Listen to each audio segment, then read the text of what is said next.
Sebenarnya, ya sebenarnya kita dulu bikin series Pay Later, tapi dengan yang ini basically beda IP ya. Ini cerita baru, karya baru, gak ada koneksinya, tapi ini sebuah gimana ya, sebuah evolusi, sebuah next stepnya di IP Pay Later. Jadi semoga semuanya suka ya dengan cerita yang ini. Siap, terima kasih Pak Sunar. Mas Ardi, kita pengen tahu juga dari Scoffy Films mengembangkan ide cerita ini gimana? Terima kasih teman-teman semua yang udah pada datang. Saya terharu banget nih gitu kan. Ini produksi pertama dari Scoffy Films. Kalau tadi menjawab pertanyaan ya, pertama kali saya mau berencana untuk membuat, saya bilang sama Widya, kita brainstorming berdua, oke, let's forget about the series gitu. Kita nggak mau mengglorifikasi. Nah, kita berusaha mengadaptasi bebas dan berusaha membuat film Caper ini isunya lebih besar. Terus kita mengarah kepada isu sosial seperti konsumerisme di kalangan Gen Z gitu kan. Saya melihat pay later itu banyak disalahgunakan untuk gaya hidup. Itu yang membuat mereka terjebak dengan flexing di sosial media. Terus melihat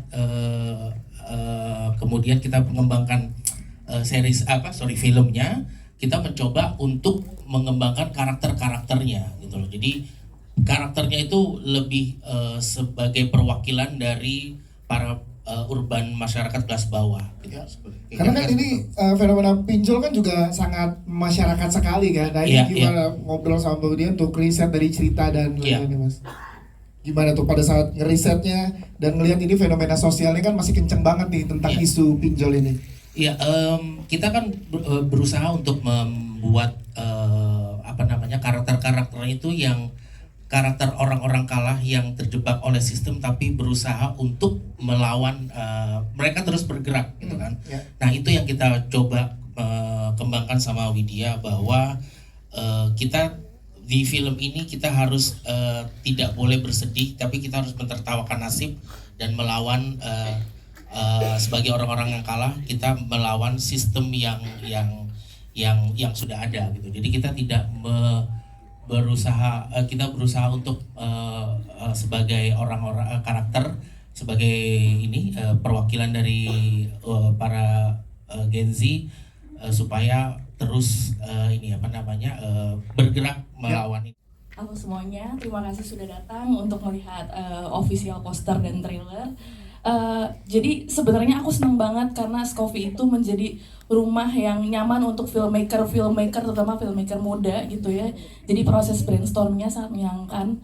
Pada saat itu kita juga riset soal konsumerisme, soal pinjol, soal sosial media, itu kita riset banget gitu. Dan di situ kita juga pernah kita semua tuh sadar kalau kita pernah berada di titik nadir atau di titik nolnya masing-masing gitu. Tapi kita memutuskan untuk ya udah kita ketawain aja gitu. Jadi membangun resiliensi, membangun ketangguhan lewat komedi gitu yang kita bawa pada akhirnya gitu. Dan soal core elemen apa gitu ya, kita tuh pengen ya seperti janjinya Scoffy Films untuk menghadirkan sesuatu yang segar. Kita tuh pengen banget film ini tuh jadi obat pusing nasional gitu. Jadi teman-teman yang di sini nonton dan merasa pernah ada merasakan apa yang karakter rasakan, semoga film ini bisa menjadi teman buat teman-teman semua yang menonton. Yes, teman pusing nasional. Terima kasih. Teman pusing nasional. Terima kasih.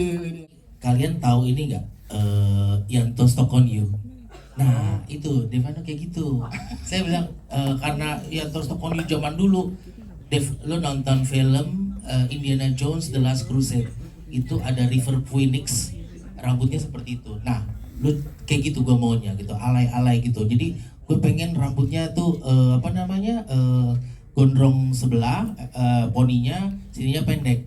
Dan itu sebetulnya kayak waktu saya SMP kan enggak iya, waktu saya SMP saya tuh kan nggak boleh gondrong belakang. Jadi memang pengen gondrong, cuma akhirnya poninya doang cuma segini dipotong gitu. Jadi saya balas dendamin dilampiasin ke karakter yang dipilih. Udah gitu gue disuruh untuk nyamar di klub Oke. dengan dandanan kayak gitu. Jadi gimana nggak malu gue?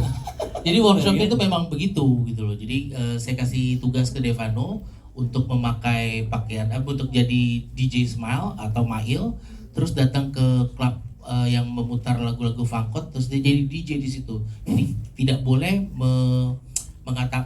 orang-orang tahu bahwa dia itu adalah Devano. Jadi harus jadi DJ Smile ini. DJ Smile gitu. Jadi dia memang main di situ tanpa orang tahu bahwa itu adalah Devano. Dan itu salah satu agenda workshop yang Iya, dilakukan iya, oleh Devano. Luar iya. biasa, tepuk tangan dong teman-teman. Ini Tonality film ini adalah pink gitu. Jadi memang skin tone mood and tone-nya tuh ada warna pinknya gitu loh. Terus kalau apa yang kedua tadi? makna dari penggambaran posternya Manda pakai baju Manda princess. pakai baju ya. princess adalah kalau kalian sudah baca sinopsisnya, dia sebetulnya adalah pemenang kontes kecantikan murahan yang tergila-gila belanja gitu loh. Jadi kalau nanti udah baca kan sinopsisnya di Ya. Press press release-nya gitu. Dia memang sebetulnya adalah kalau di mall-mall tuh kan ada ini kan ada kontes kecantikan. Nah, dia tuh pemenang kontes senyum manis Putri Depok. Gitu. Siap. Ya, kira-kira seperti itu. Oke, gitu. siap. Karakternya Manda. Tina Van Begen. Tina Van